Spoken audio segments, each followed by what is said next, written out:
Welcome to my YouTube channel. आज की video बहुत ही खास वीडियो रहेगी क्योंकि इस वीडियो के अंतर्गत हम जानेंगे संख्याओं के बारे में और संख्याओं अर्थात नंबर्स के बारे में। ये पार्ट 1 रहेगा। सेकंड पार्ट में जो संख्याएं बची हैं नंबर्स उन्हें हम भी कवर करेंगे। तो चलिए देखते हैं संख्या क्या होती हैं, कितने प्रकार की होती हैं, कौन कौन सी संख्याएँ होती हैं, उनकी क्या परिभाषाएँ हैं, उन्हें हम कैसे पहचान सकते हैं। तो चलिए देखते हैं। तो जो पहली संख्या है वो है नेचुरल नंबर्स, जिन्हें हम प्राकृतिक संख्या कहते हैं। तो इसकी जो परिभाषा डेफिनेशन है वो क्या कह रही है कि जिन संख्याओं को हम लिख और पढ़ सकते हैं उन्हें हम प्राकृतिक संख्या कहते हैं। ठीक, जैसे है एन मतलब नेचुरल नंबर्स। ठीक, 1 2 3 4 5 6 और इत्यादि, मतलब जहाँ तक हम पढ़ सकते। तो अगर पढ़ने की बात की जाए, तो अगर लिखने की बात की जाए तो हम गिनती जो स्टार्ट करते हैं नंबर्स, वो काउंट वो 1 से ही स्टार्ट करते हैं, इसलिए प्राकृतिक संख्या 1 से स्टार्ट होती है। ठीक, ओके, चलिए आगे देखते हैं। ये नोट्स दिया गया है फैक्ट्स के बारे में। कह रहा है कि जो प्राकृतिक संख्या होती है अर्थात नेचुरल नंबर, सबसे जो छोटी संख्या होती है वो 1 होती है। ठीक, और प्राकृतिक संख्या की जो सबसे बड़ी संख्या होती ही नहीं है, क्योंकि अगर हम मान लो 8 लिख दे, 8 के बाद 9 भी आएगा। अगर 1000 लिख दे तो 1001 भी हो सकता है। तो प्राकृतिक संख्या सबसे बड़ी संख्या कोई नहीं होती, पर छोटी संख्या 1 होती है। ओके, आगे देखते हैं। दूसरी जो संख्या है था नंबर्स, वो है होल नंबर्स, जिसे हम पूर्ण संख्याएँ कहते हैं। इसकी परिभाषा क्या कहती है?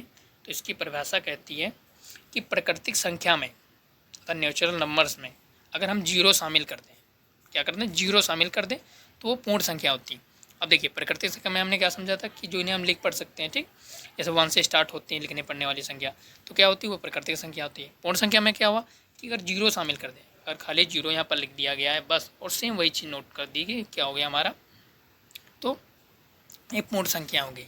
पूर्ण संख्या के बाद जो तीसरी संख्या वो है इंटीजर्स अर्थात पूर्णांक संख्या।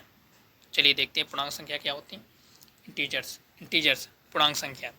तो इसकी जो परिभाषा है अर्थात डिफिनेशन, इसके बारे में पहले हम समझेंगे।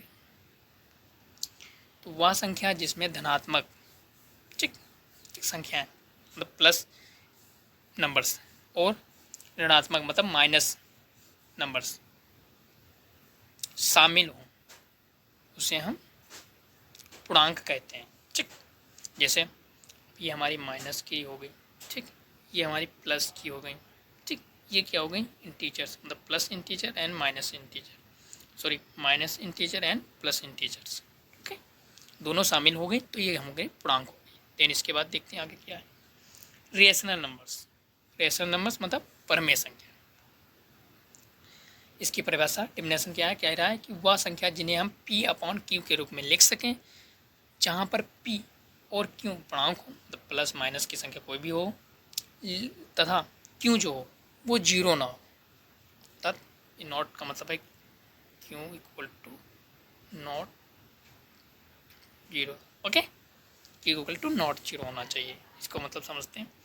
कहने का तात्पर्य यहाँ पर ये परमेय संख्या क्या होती है, जो बटे के रूप में लिखी जा सके। ठीक, बस नीचे मतलब Q मतलब नीचे होगा, तो Q के बाद नीचे ना हो बस, तो ये सब बटे के रूप में सब लिखी गई, तो ये क्या होगी, परमेय संख्या। यहाँ पर जीरो, ये भी परमेय संख्या है, बस इसके नीचे लिख देंगे, परमेय संख्या हो जाएगी। मतलब संख्या लिख सकते हो बटे के रूप में, पर जीरो ना लिखो, बस सीधी बात है। आगे देखिए, आगे जो पाँचवीं नंबर्स हैं 5 नंबर, वो कह रहा है इनरेशनल नंबर। इनरेशनल मतलब अपरमेय संख्या। ठीक, अपरमेय संख्या है, अपरमेय संख्या। तो इसकी जो परिभाषा है, वह संख्या जिन्हें हम P अपॉन Q के रूप में नहीं लिख सकते, उन्हें हम अपरमेय संख्या कहते हैं। जैसे √2, √3, √5, √7, मतलब पाई। पाई क्या है, अपरमेय। लेकिन यहाँ पर 22/7 जो पाई का मान होता है वो परमेय संख्या होता है। मतलब 22/7 अगर आएगा तो वो परमेय संख्या हो जाएगी।